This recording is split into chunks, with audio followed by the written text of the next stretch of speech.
Pacifistic presupposition, then that does not make sense, it's wrong. If you're not a pacifist, excuse me, if you're not a pacifist, no, but I am answering your question. If you're not a pacifist, I'm not a pacifist.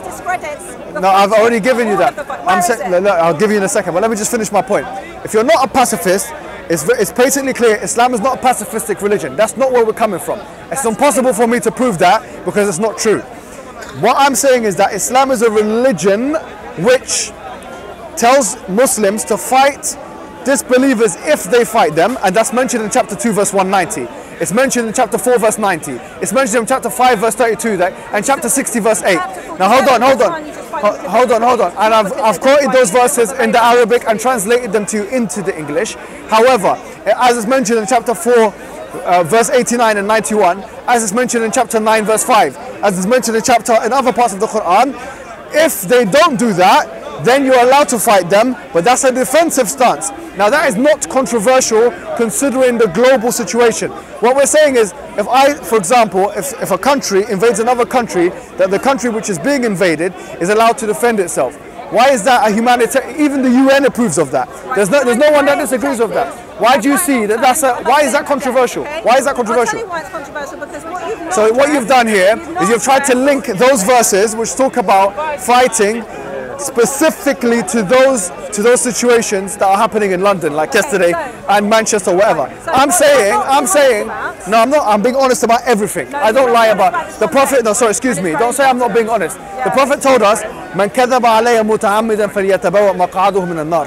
In a hadith which is narrated by more than 42 people, he said that whoever lies about me when he's purposefully, then he let him prepare his chair in the hellfire. For me to be disingenuous about the Prophet is the biggest sin. It's even worse than anything you can imagine. So I am being honest about Islam. You're not being honest, and you can't educate me about Islam.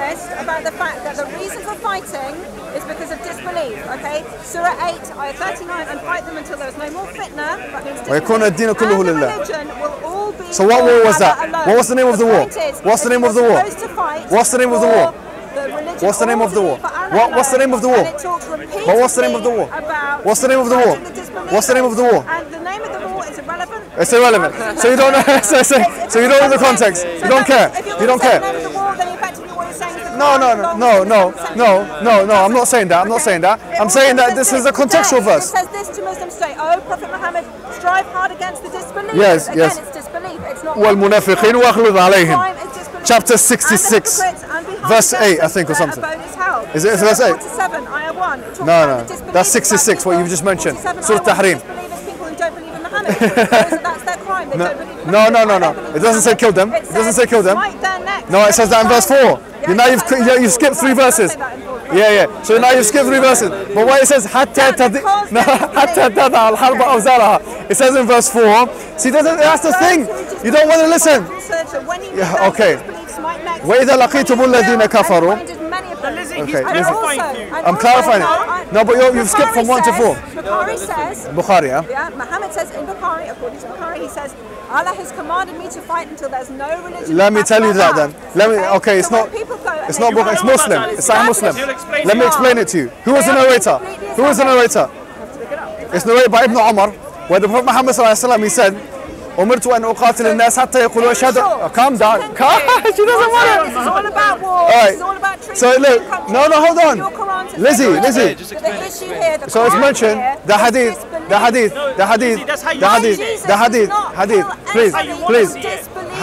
The hadith says. He doesn't force anybody. Okay. So you're talking over me. You're talking over me. Persuades people. Are you afraid of her? Demonstrates his power. Lizzie, you're not letting me speak. Opening people's eyes. Okay. Oh, nice one. I believe that as well. Okay, listen, Lizzie. He invites people to follow him. He doesn't. Let her finish. How do you fight everyone until the religion is known for Islam. Nice one. Difference, big difference. Do not fight. Do not follow this prophet who tells you to fight other Muslims.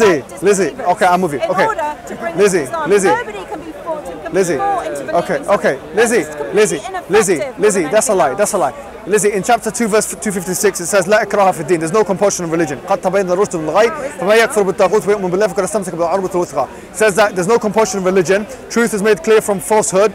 Whoever disbelieves then in the falsehood in the false gods and believes in the true God, then they are the ones who have the good handhold. Okay, now the hadith that she mentioned, I like this because it allows me quickly to answer all of the misconceptions about Islam. The hadith that she mentions, which is narrated by Ibn Umar, where he says that Prophet Muhammad said, أمرت أن أقاتل الناس حتى يقولوا أشهد أن لا إله إلا الله وأن محمد رسول الله فإن فعلوا ذلك. Let me just get to the hadith. It says that I have been told to fight the people until they say أشهد أن لا إله إلا الله وأشهد أن محمد رسول الله. So if they do that, then I will.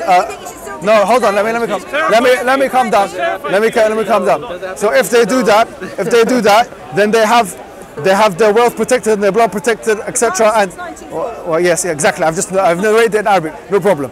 Now I don't need the numbers. Here we have.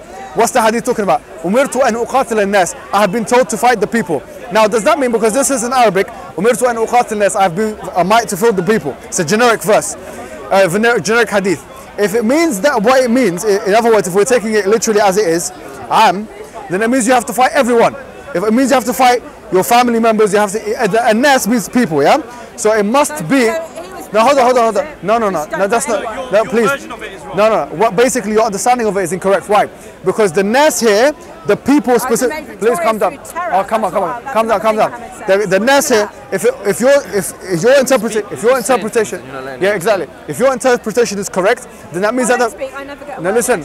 No. I always let you speak. I'm not like that. You know that. You're asking 15 questions when he's answering all 15. If it's talking about the older people, then the Prophet would have to go kill his own family members. It would consider an-nas, yeah, but it's not like that. It's saying an-nas specifically. And if you look at the commentaries of the hadith of the Qurayshis of that particular time, I've been commanded to fight those guys. You're trying to explain away what it plainly says. Well, no, if we accept it the way you want us to accept it, then us Muslims, no, hold on, then ISIS should be killing it too. Then ISIS, even ISIS doesn't believe it like this. Yeah, I don't know about ISIS, but I'm just saying, even ISIS don't believe that what you believe. Even ISIS don't see it like that. I don't know about that, man. I can't defend them. I'm not here to defend ISIS. Go someone. I don't care about ISIS. Even if you were to stop bombing us, imprisoning us, torturing us, what about the Crusades? I'm not ISIS. We would continue to hate you because our primary reason for hating you will not cease to exist. Sounds like I thought that was Richard the Lionheart. I thought she's reading Richard the Lionheart. No, she's not reading Baghdadi ISIS. Yeah, I do. They're wrong. Yeah, they're wrong. Yeah, but do you know who else is wrong? The Crusades.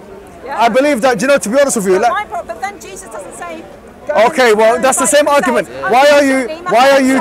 That's poor. You're weak. You're commanded to fight until there's no religion. I'm just explaining it to you. Except there's anyways, anything else, Lizzie? Before we finish. Muhammad is a good example for you. Yes. Lizzie, anything else? Can I help you with anything else? So if you're going to be a good Muslim, and follow Muhammad's example, then you should be fighting too until the religion is all for Allah. Okay. Yes. Yeah. Isn't that what these people are blowing themselves up? Isn't that what they're doing? Yeah, they believe that. Find a different God.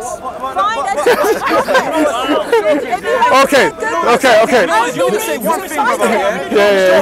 Yeah. When these people go and kill 1 million people, it's alright because they're bad. But when you kill one person, they cry tears like the whole world's dying. Look in your own closet, bruv. You lot kill millions of people. Why do you think people come into your country to war? Because you lot killed them people. Use your brain. Tell them to run away. It's not even your war. They ain't got no brain. The only brain you got is your own ass. Anyways, any questions, guys? I tried to answer all your questions. I think that I did there. You go and kill my own people, so I just love you. Come on, now, you come and kill my mum. Come and kill my mum and see if I love you. I won't love you. If I kill your mum, will you love me? You won't love me. Anyways.